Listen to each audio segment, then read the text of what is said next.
जो objective questions है fluid mechanics के। और हम लोगों ने फर्स्ट पार्ट जो है इस लेक्चर का, वहाँ पे हम लोगों ने देखा था प्रॉपर्टीज़ ऑफ फ्लूइड के बारे में। वहाँ पे बहुत सारे ऐसे टर्म थे, जैसे स्पेसिफिक वेट जो होता है वो क्या होता है, ρ/g।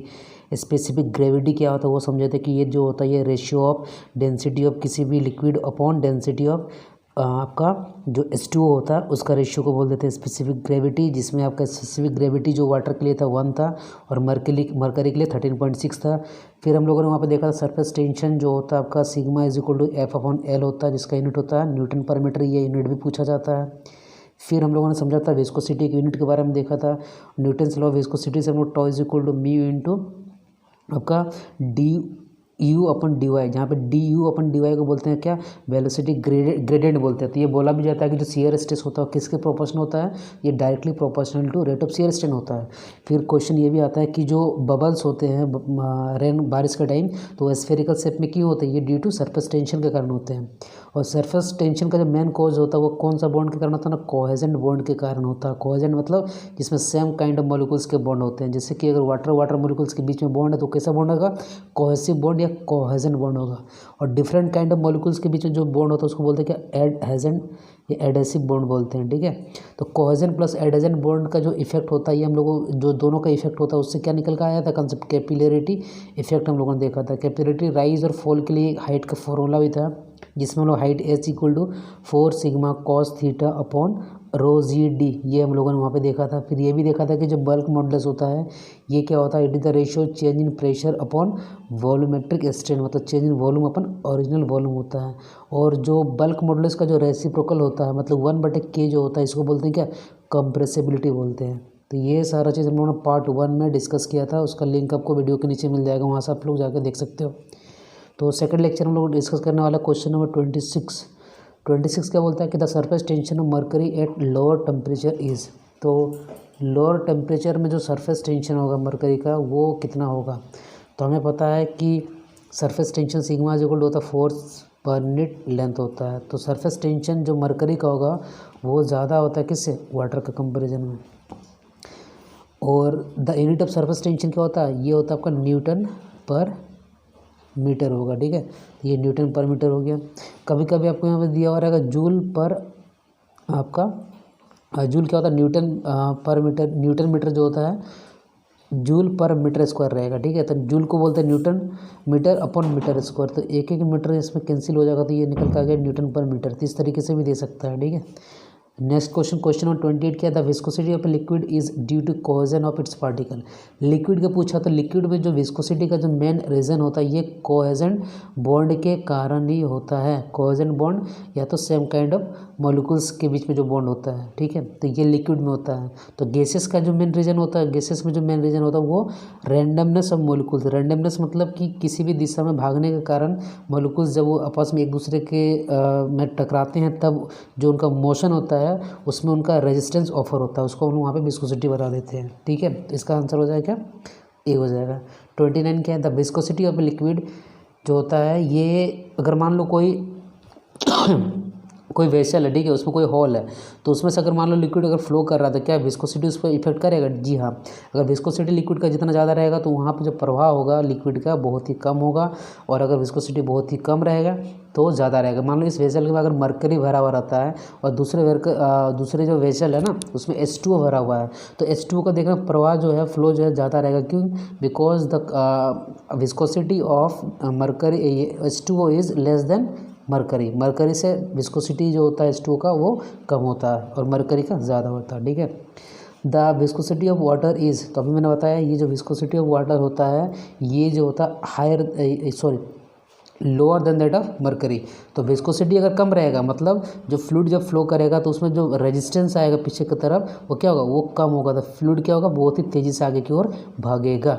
मतलब अगर किसी सरफेस में अगर आप मरकरी को एक बाल्टी में उसको मान लो नीचे फेंकते हो और पानी को फेंकते हो तो देखना पानी तेज़ी से भागेगा। क्यों, क्योंकि इसकी जो आपकी विस्कोसिटी है वो कम है, किससे, मरकरी से। क्लियर है, चलो नेक्स्ट क्वेश्चन देखते हैं। क्वेश्चन नंबर 31 क्या है, falling drops of water becomes sphere due to the property of, मतलब कोई भी अगर वाटर का ड्रॉपलेट फॉल होता है तो स्फीयर क्यों बनता है, because due to that surface tension of water. ठीक है, ये हमेशा याद रखना। और सरफेस टेंशन ऑफ वाटर का फॉर्मूला क्या होता है, फोर्स पर यूनिट लेंथ होता है। और ये किसके कारण होता है, कोहेशन बॉन्ड के कारण होता है। ये बार बार इसलिए बोल रहा हूँ क्योंकि इससे क्वेश्चन हर बार आते हैं, ठीक है। नेक्स्ट क्वेश्चन देखो, the intensity of pressure at any point in a liquid is, मान लो इंटेंसिटी ऑफ प्रेशर, मान लो कोई यहाँ पे वेसल है, ठीक है, यहाँ पे पानी भरा हुआ है, H2O भरा हुआ है, और ये आपका फ्री सरफेस हो गया।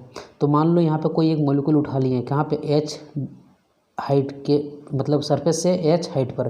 तो इस पॉइंट का जो प्रेशर होगा, ये प्रेशर जो होता है ये क्या होगा, प्रेशर P इज इक्वल यहाँ पे आ जाएगा ρgh। और ये जो प्रेशर होता है ना, ये कौन सा प्रेशर निकल के आएगा, ये गेज प्रेशर होगा। अब बोलोगे सर गेज प्रेशर वो प्रेशर होता है जो एटमॉस्फेरिक प्रेशर से सबसे ज़्यादा होता है, ठीक है। मान लो कि अगर आप बात करो ना, ये आपका एटमॉस्फेरिक प्रेशर हो गया, ठीक है। अगर आप मान लो यहाँ पे ज़मीन यहाँ पर हो तो आपका ये जीरो एब्सोल्यूट प्रेशर, मतलब जीरो एब्सोल्यूट प्रेशर का मतलब होता है कि वहाँ पर जो है वो प्योर आपका वैक्यूम है। वैक्यूम मतलब क्या हो गया, वहाँ पे प्रेशर है ही नहीं, ठीक है। और जैसे जैसे आप एटमॉस्फेरिक प्रेशर से ऊपर जाते हो तो जो प्रेशर जो आपको मिलता है उस प्रेशर को क्या बोलते हैं, गेज प्रेशर बोलते हैं। तो गेज प्रेशर जो होता है वो एटमॉस्फेरिक प्रेशर से ज़्यादा होता है। अगर एटमॉस्फेरिक प्रेशर से आप नीचे जो अगर आओगे तो इस प्रेशर को बोल देते क्या, वैक्यूम प्रेशर बोलेंगे, या तो इसी को बोला जाता है वैक्यूम, इस वैक्यूम प्रेशर को बोल देते क्या, निगेटिव गेज प्रेशर। और अगर यहाँ पे जीरो एब्सोल्यूट प्रेशर से लेके यहाँ तक अगर आप ऊपर तक जाते हो तो इस प्रेशर को हम लोग क्या बोलते हैं, पी एब्सोल्यूट प्रेशर बोलते हैं। और जहाँ पे पी एब्सोल्यूट प्रेशर जो होता है ये समेशन होता है किसका, पी गेज प्रेशर, ये वाला देखो यहाँ से यहाँ और ये यहाँ से यहाँ है, तो P gauge plus P atmospheric pressure मिलकर बनता है क्या, आपका पी एब्सोल्यूट प्रेशर बनता है। क्लियर है। तो the intensity of pressure at any point in a liquid क्या होगा, directly proportional to the depth of liquid from the surface, मतलब pressure P is equal to हो जाएगा क्या, ρgh। और ये जो प्रेशर है कौन सा प्रेशर होगा, ये गेज प्रेशर होगा। तो गेज प्रेशर है, अगर हमको उसको एब्सोल्यूट प्रेशर में कन्वर्ट करना है तो P absolute is equal to क्या लिखते हैं, P gauge plus 1 atmospheric pressure, ठीक है। और हमें पता है कि एटमॉस्फेरिक प्रेशर जो होता है 1 atm प्रेशर जो हम लोग लिखते हैं वो क्या लिखते हैं, 101,325 पास्कल होता है, ठीक है। और ये भी आपको याद रखना, 1 बार इक्वल टू कितना पास्कल होता है, 1 बार इक्वल टू होता है 10⁵ पास्कल होता है, ये भी याद रखना आप लोग। तो नेक्स्ट क्वेश्चन, तो क्वेश्चन नंबर 33 क्या है, the pressure intensity in kilo newton per metre square at any point in liquid is. तो प्रेशर जो होता है डब्ल्यू के यहाँ पे स्पेसिफिक वेट है, और स्पेसिफिक वेट डब्ल्यू जो होता है इसको हम लोग क्या लिख सकते हैं, ρ/g लिख सकते हैं, जिसका यूनिट होता है न्यूटन पर मीटर क्यूब। तो यहाँ डब्ल्यू की जगह जैसे ρg करोगे तो ये h हो जाएगा, तो ये ρgh निकल क्या आ जाएगा, प्रेशर इंटेंसिटी आ जाएगा किसी भी पॉइंट पे किसी लिक्विड का, ठीक है। उसके बाद बोला कि the pressure at a 0.4 metre below the free surface of water. तो प्रेशर अगर निकालने वाला था ρgh होता है, तो रो हो गया वाटर का कितना 10, जी मान लो कितना हो गया 9.8, और h हो गया आपका 4।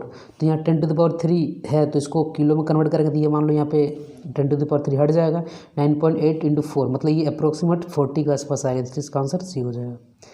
क्वेश्चन नंबर 35 देखो, the height of water column equivalent to a pressure of इतना। तो 1 मेगा का मतलब क्या होता है, 1 मेगा इज इक्वल होता है क्या, 10⁻6 होता है, ठीक है। तो 0.15 × 10⁻6। तो पूछा कि अगर ये प्रेशर जो होता है कि मान लो कोई अगर ट्यूब है, ठीक है, तो कितना हाइट तक हम वाटर भरेंगे कि इतना प्रेशर आ जाएगा। तो उसके लिए हम लोग ρgh कर देंगे, ρg × h। यहाँ से आप h सॉल्व करके निकालना, और h यहाँ से जो सॉल्व करके आएगा वो आ जाएगा आपको कितना, 35.3 मीटर आ जाएगा, ठीक है। इसलिए इसका आंसर सी हो जाएगा। क्वेश्चन नंबर 36 देखते हैं, the intensity of pressure at any point in a liquid is. तो जो डेप्थ होता है, डेप्थ मतलब जो सरफेस से जो हाइट लेते हैं उसका क्या होता है, डायरेक्टली प्रोपोर्शनल होता है। क्योंकि देखो पी इक्वल टू क्या लिखोगे, ρgh लिखोगे ना, तो ये P is directly proportional to S हो गया। क्लियर है। Sorry. According to the Pascal's law the intensity of pressure at any point in liquid at rest is the same in all direction. मतलब कोई भी अगर फ्लूइड पार्टिकल लिक्विड पार्टिकल अगर rest में है तो इस पर जो चारों साइड से जो प्रेशर लगने वाला है according to the Pascal's law ये क्या होगा, सेम होगा ऑल द डायरेक्शन में, ठीक है। इसलिए हम लोग इसको एग्री कर जाएंगे, इसलिए इसका आंसर ए होगा। वाटर जो होता है, ये वाटर एक कैसा होता है, ये इनकम्प्रेसिबल। इनकम्प्रेसिबल का मतलब क्या होता है कि डेंसिटी जो होती है इसकी कांस्टेंट होती है। मतलब कि अगर कोई ये पिस्टन है, ठीक है, ये आपका सिलेंडर पिस्टन अरेंजमेंट हो गया, अगर यहाँ पे वाटर के मॉलिक्यूल्स वाटर भरा हुआ है, तो अगर जब हम लोग पिस्टन को कंप्रेस करेंगे ना तो यहाँ पे जो वाटर है ये दबेगा नहीं, मतलब इसका वॉल्यूम में जो है नेग्लिजिबल चेंज आएगा। क्यों, क्योंकि भैया जो फ्लूइड होता है, मतलब जो आपका वाटर लिक्विड है, इसकी जो डेंसिटी है क्या कांस्टेंट है, ठीक है। प्रेशर इक्वल टू, हाँ यहाँ पे इसकी डेंसिटी क्या कांस्टेंट है, तो जिस भी लिक्विड का डेंसिटी कांस्टेंट होता है उसको हम लोग क्या बोलते हैं, एन इनकम्प्रेसिबल बोलते हैं, ठीक है। इसलिए इसका आंसर बी हो जाएगा। क्वेश्चन नंबर 39 क्या है, the pressure measured with the help of pressure gauge is called. तो जो इंस्ट्रूमेंट होता है जिससे हम लोग प्रेशर को मेजर करते हैं, तो उस प्रेशर इंस्ट्रूमेंट का नाम क्या है, तो उसको बोलेंगे गई। मतलब प्रेशर मेजर करने वाला किससे, प्रेशर गेज इज कॉल्ड, उसको हम लोग बोलते हैं क्या, गेज प्रेशर बोलेंगे। Atmospheric pressure at sea level जो होता है, मतलब अगर हमें 1 एटमॉस्फेरिक प्रेशर जो होता है जिसका वैल्यू कितना होता है 101,325 पास्कल, अगर इतना प्रेशर अगर हमको चाहिए तो बताओ कि उसमें आपका H2O के लिए कितना हाइट का रिक्वायरमेंट होगा, ये क्वेश्चन पूछा जाता है। फिर मरकरी के लिए मतलब कितना हाइट का रिक्वायरमेंट होगा, मतलब अगर किसी ट्यूब में अगर भर देंगे, मान लो इतना हाइट, कितना एच हाइट तक भरेंगे ताकि जो प्रेशर निकल के आएगा जब रो जी एच कैलकुलेट करेंगे तो मेरा इतना आ जाना चाहिए, क्योंकि मरकरी का भी हमको डेंसिटी पता है कितना होता है 13,600 होता है, जी तो कांस्टेंट है ही 9.81 किलो न्यूटन, और वाटर के लिए भी डेंसिटी होती है 1000, तो सिर्फ एच का रिक्वायरमेंट होता है। तो अगर आपको इतना प्रेशर के रिक्वायरमेंट हो तो H2 के केस में जो आपकी हाइट चाहिए वो 10⁻3, मतलब उतना आपको मीटर 10⁻3 मीटर हाइट तक आपको क्या इसमें वाटर भरना पड़ेगा। लेकिन अगर बात करेंगे मरकरी के केस में ना, तो ये आपका कितना हो जाता 760 mm ऑफ मरकरी, मतलब 760 mm तक अगर आप मरकरी को भर दोगे तो उसमें आपको कितना प्रेशर निकल का जाएगा, इतना। तो इसका हाइट इतना कम क्यों है, मतलब अगर मीटर में देखोगे तो कितना मीटर हो रहा है 0.76 मीटर हो रहा है, क्यों, क्योंकि इसकी डेंसिटी कितना लगभग 14 गुना ज़्यादा होती है किसके कंपेयर में, वाटर के कंपेयर में, ठीक है। तो 1 एटमॉस्फेरिक प्रेशर जो होता है ये आपको इसको क्या लिख सकते हो 101 103, तो 101 के अप्रोक्स में ही है ना, तो ये इतना किलो पास्कल भी हो सकता है। 10⁻3 मीटर ऑफ वाटर का कॉलम के भी बराबर हो जाएगा। अब रो जी एच जो है वहाँ पे एच इक्वल 10.3 रख के देखना, ये इतना ही निकल के आएगा। और मरकरी के केस में एच की जगह 760 mm कर दोगे ना तो भी आपको यही प्रेशर निकल के आ जाएगा, इसलिए इसका आंसर क्या हो जाएगा, all of this, answer D हो जाएगा। The density of air is same at different height. तो बोल रहा कि जो एयर की जो डेंसिटी होती है क्या वो सेम होती है डिफरेंट हाइट पे, तो भैया ये बिल्कुल भी इनकरेक्ट होता है, क्योंकि pressure equal to P equal to rho g h होता है, ठीक है। तो एयर की जो डेंसिटी होती है वो कांस्टेंट नहीं होती है, ये तो मान लो गेज प्रेशर हो गया, लेकिन हम लोग यहाँ पे एयर के केस में, एयर केस एक आइडियल केस है, तो ये आइडियल केस के केस में आइडियल केस का इक्वेशन क्या लिखते हो, P equal to rho R T लिखते हो, ठीक है। तो प्रेशर जो होता है डेंसिटी के साथ क्या होता है यहाँ पे चेंज होता है, लेकिन जो ये गैसेस के केस में चेंज होता है, लेकिन अगर हम लोग देखें तो लिक्विड के केस में अगर आप प्रेशर को चेंज करते हो तो डेंसिटी में नेग्लिजिबल चेंज आ रहा था, इसलिए तो लिक्विड को बोला जाता है कि इनकम्प्रेसिबल। लेकिन गैस अगर मान लो किसी पिस्टन और सिलेंडर अरेंजमेंट में भरा हुआ है तो पिस्टन को जब आगे की ओर पुश करेंगे तो गैस क्या हो जाएगा, कंप्रेस हो जाएगा। इसलिए जो गैस होता है ये कैसा लिक्विड है, ये कैसा फ्लूइड है, ये कंप्रेसिबल है और लिक्विड इनकम्प्रेसिबल है। क्लियर है, तो इसका आंसर हो जाएगा बी हो जाएगा 41 का। 42 देखो, when the pressure intensity at a point is more than the local atmospheric pressure then the difference of these two pressure is called। तो उस प्रेशर को हम लोग क्या बोलते हैं, तो उसी प्रेशर को अभी मैंने आपको बताया था उसको बोलेंगे क्या, पॉजिटिव गेज प्रेशर, ठीक है। when the pressure intensity at a point is less than the local atmospheric pressure then the difference of these two pressure is called vacuum pressure, ठीक है। इसको एग्री करिए, मतलब अगर ये एटमॉस्फेरिक प्रेशर है मान लो यहाँ पे, और एटमॉस्फेरिक प्रेशर से अगर नीचे आएंगे तो उसको क्या बोलते हैं हम लोग, वैक्यूम प्रेशर या तो नेगेटिव गेज प्रेशर, ऊपर जाएंगे तो उसको गेज प्रेशर बोलेंगे या तो पॉजिटिव गेज प्रेशर बोलेंगे, इसलिए इसका आंसर ए हो जाएगा।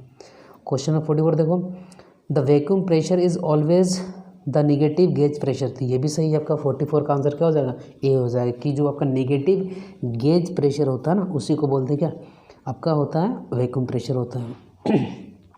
एब्सोल्यूट प्रेशर क्या होता है, तो पी एब्सोल्यूट प्रेशर का हमेशा याद रखना, पी एब्सोल्यूट इक्वल टू होता है P gauge plus P atmospheric pressure. तो देखो gauge pressure plus atmospheric pressure को यहाँ पे क्या बोल देंगे, इसी को बोलेंगे पी एब्सोल्यूट प्रेशर, इसलिए इसका आंसर क्या ए हो जाएगा।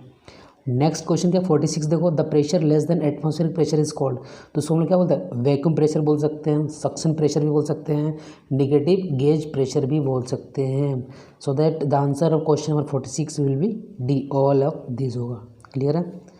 क्वेश्चन नंबर 47 देखते हैं, gauge pressure at a point is equal to absolute pressure, ठीक है, उसमें माइनस कर देंगे एटमॉस्फेरिक प्रेशर, कैसे देखो, P absolute pressure is equal to P gauge plus P atmospheric, तो यहाँ पे पूछा है गेज प्रेशर जो होता है एब्सोल्यूट प्रेशर में क्या करेंगे, एटमॉस्फेरिक प्रेशर को माइनस करना पड़ेगा, तब जाके ये आंसर निकल के आएगा, इसलिए इसका आंसर बी हो जाएगा। क्वेश्चन 48 देखो, the pressure of a liquid measured with the help of piezometer tube is, ठीक है। तो जो पीजोमीटर मतलब देखेंगे, मतलब प्रेशर मेजरिंग डिवाइस अलग अलग होते हैं, जैसे कि एक होता है कन्वेंशनल होता है, ठीक है, एक होता है नॉन कन्वेंशनल। तो कन्वेंशनल का हम लोग देखेंगे, एक कन्वेंशनल मेथड में देखेंगे बहुत सारे डिवाइसेस होते हैं, पीजोमीटर हो गया, E2 मैनोमीटर हो गया, ठीक है, डिफरेंशियल E2 मैनोमीटर हो गया, ये सब सारे प्रेशर मेजर के डिवाइस होते हैं। तो बोला गया कि जो पीजोमीटर ट्यूब होता है वो कौन सा प्रेशर को मेजर करके देता है, तो ये आपका जो है ये गेज प्रेशर देता है। आपको ये भी याद रखना, क्वेश्चन ये पूछा जाता है पीजोमीटर जो होता है ये सिर्फ लिक्विड का प्रेशर को मेजर करता है, गैस का नहीं करता है, बहुत बार क्वेश्चन आया है। पीजोमीटर किसका प्रेशर मेजर करेगा, लिक्विड का करेगा, और ये लो प्रेशर मेजर के लिए यूज़ करते हैं, ठीक है। और इसमें जो प्रेशर मेजर किया जाता है उसको हम लोग क्या बोलते हैं, गेज प्रेशर बोलते हैं। इसलिए 3 क्वेश्चन बनेंगे। पीजोमीटर क्या होता है, सिर्फ लिक्विड का प्रेशर मेजर करेगा और लो प्रेशर मेजर करेगा, और इसमें जो लो प्रेशर होगा उसी प्रेशर को हम क्या बोलते हैं यहाँ पे गेज प्रेशर बोलेंगे। क्लियर है, ये 3 पॉइंट आपको याद रखना है पीजोमीटर की हेल्प से। क्वेश्चन 14 का the vacuum pressure can be measured with the help of piezometer tube. तो अभी मैंने आपको बताया था कि जब ये गेज प्रेशर मेजर करते हो ना, तो यहाँ आप जो क्या बोलते हैं इसको, जो आपका पीजोमीटर होता है ये निगेटिव गेज प्रेशर जो होता है, मतलब जिसको हम लोग वैक्यूम प्रेशर बोलते हैं, उसको ये मेजर नहीं करता है। The pressure measure with the help of piezometer tube is in, ठीक है। जो प्रेशर को मेज़र करेंगे हम लोग, तो वो किस फॉर्म में हम लोग मेज़र करते हैं, तो हेड ऑफ लिक्विड, मतलब वहाँ पे हम लोग हाइट जो होता है ना और लिक्विड का कैलकुलेट करते हैं। अगर एच मिल जाएगा तो एच मिल जाएगा, तो जो भी आपका लिक्विड रहेगा, चाहे आपका ऑयल रहेगा, चाहे वाटर रहेगा, चाहे मरकरी रहेगा, तो उसका डेंसिटी तो पता ही होगा, जी सबके लिए कांस्टेंट है। एच पता चल गया तो प्रेशर आप क्या करोगे, निकाल लोगे। तो इसलिए इसका आंसर क्या हो जाएगा, इसका आंसर हो जाएगा आपका सी हो जाएगा, ठीक है। तो ये आपके 50 क्वेश्चन होंगे, तो 2 पार्ट आपके कंप्लीट हो गए, पार्ट 1 पार्ट 2, और नेक्स्ट क्वेश्चन जो आपका है वो नेक्स्ट वीडियो में डिस्कस करने वाले हैं, ठीक है। और अगर आपको लग रहा है कि ये वीडियो बेनिफिट है, अगर यहाँ तक आए हो तो definitely it will be benefit for you, तो आप इनको अपने फ्रेंड्स के साथ भी शेयर कर लेना, ठीक है। तो मिलते हैं फिर नेक्स्ट वीडियो में। So guys, thanks for watching this video.